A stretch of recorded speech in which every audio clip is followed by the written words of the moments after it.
The Ford Ranger Raptor is real, and this is what it might look like. We love the full-size Ford Raptor. It's one of our favorite pickup trucks, and with good reason.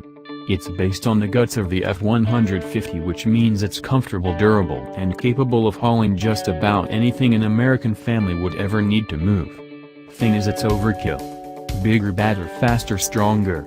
All good things, but sometimes the best things are best experienced in moderation. Enter the Ranger Raptor.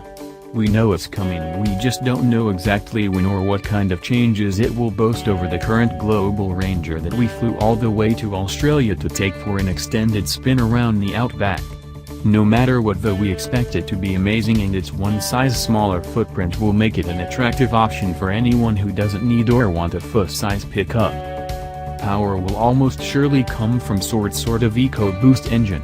A turbocharged 4-cylinder is possible, but we think the smart money is on at least the availability of a larger 6 like the 2.7-liter EcoBoost that's already available in the larger F-150 series.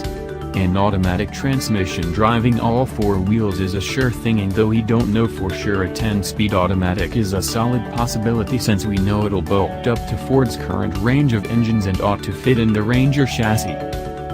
But the powertrain is only part of the Raptor specification. A beefed-up suspension system with a set of bespoke shocks with something near a foot of travel is also part and parcel of the off-road pickup segment.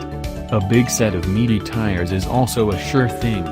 All of that will make for a wider stance than street-biased Ranger trucks, but it'll still be a much tidier package than the F-150 Raptor.